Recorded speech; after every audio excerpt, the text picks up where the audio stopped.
রাঙ্গুনিয়া উপজেলার সাবেক রাঙ্গুনিয়ায় বাংলার নববর্ষ 1433 ও চৈত্র সংক্রান্তিকে কেন্দ্র করে আয়োজিত 2 দিনব্যাপী ধর্মীয় ও সাংস্কৃতিক মহোৎসব শান্তিপূর্ণ ও উৎসবমুখর পরিবেশে সফলভাবে সম্পন্ন হয়েছে।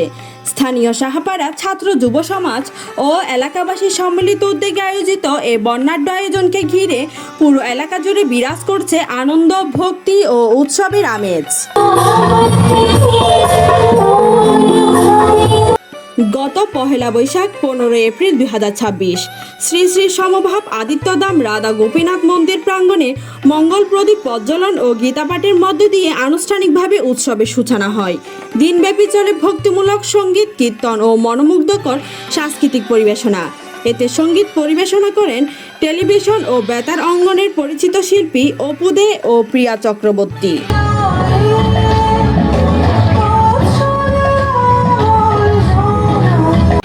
সন্ধ্যা নামতে আরতি ও ঢাকের বাদ্যে মন্দির প্রাঙ্গণ ভরে ওঠে এক আধ্যাত্মিক আবহে। এ সময় পরিবেশনায় অংশ নেন চট্টগ্রামের মহামায়া মিউজিক্যাল টিম। একই সঙ্গে অনুষ্ঠিত হয় বর্ষবরণ ও ধর্মীয় মহাসম্মেলন। অনুষ্ঠানে উপস্থিত ছিলেন শ্রী দীপেন সাহা, শ্রী সঞ্জীব সুশীল, শ্রী শেখর কান্তি সাহা, শ্রী দীপন কান্তি সাহা, শ্রী বিশ্বনাথ দাস, শ্রী উৎপল ভট্টাচার্য, শ্রী হিমেল দাস সহ আরো অনেকেই। ছাত্র ও যুব সমাজ এবং গ্রামবাসী মিলিত উদ্যোগে আজকের এই বিশাল আলোচনা সভা, লীলা কীর্তন, যাবতীয় অনেক ধরনের অনুষ্ঠান তারা সাজিয়েছে। আজকের পরে আসলে বক্তৃতা দেওয়ার সুযোগ নেই, কিছু অনেক সময় হয়ে গেছে। শুধু দিয়ে টুকটাক কথা বলি। আমি প্রথমে অভিনন্দন জানাবো এই সাবেক রাঙ্গুনিয়ার এই ছেলেদেরকে, ছাত্র এবং যুব সমাজকে। অনুষ্ঠানে সভাপতিত্ব করেন শ্রী অরূপ সাহা দীপ্ত এবং স্বাগত বক্তব্য রাখেন শ্রী রুদ্র সাহা। সঞ্চালনায় ছিলেন শ্রী সৌমেন কান্তি সাহা। গুরুদেব মহেশ্বর গুরুদেব পরব্রহ্ম তস্মৈ শ্রী গুরুবে নমঃ।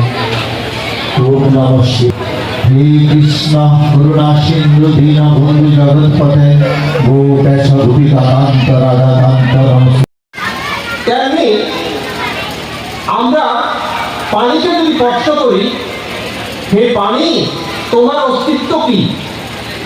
সে পানি যখন উত্তর দেবে, আমার বর্তমান, অতীত, ভবিষ্যৎ সব জায়গায় আমি পানি।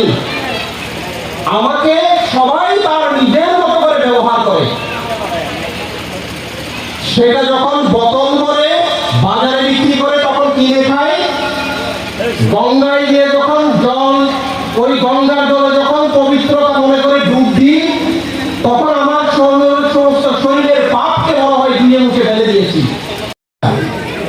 আচ্ছা, বিজ্ঞানের এই যে সর্বোচ্চ 200-300 বছর, কিন্তু সনাতন ধর্ম সৃষ্টি হয়েছে 5,000 থেকে 7,000 বছর পূর্বে।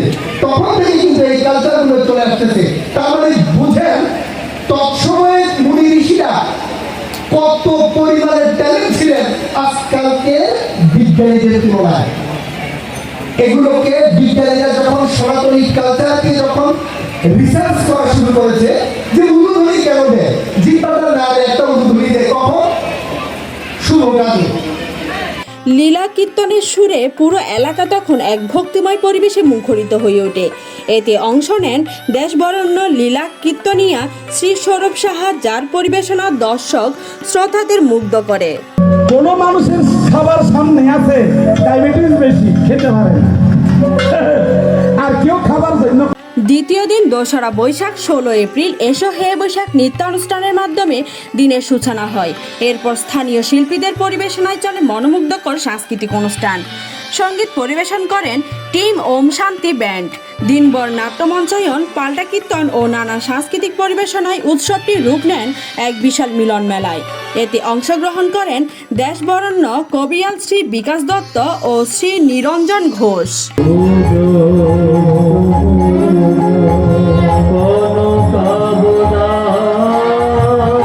আয়োজকদের মতে এই মহোৎসবের প্রধান উদ্দেশ্য ছিল ধর্মীয় চেতনার বিকাশ, বাঙালির সাংস্কৃতিক ঐতিহ্য সংরক্ষণ এবং সকল সম্প্রদায়ের মধ্যে সম্প্রীতির বন্ধন আরও সুদৃঢ় করা। শেষে আয়োজকরা সফলভাবে অনুষ্ঠান সম্পন্ন করায় সংশ্লিষ্ট সবাই ও উপস্থিত দর্শনার্থীদের প্রতি আন্তরিক কৃতজ্ঞতা প্রকাশ করেন। News desk Hindus news.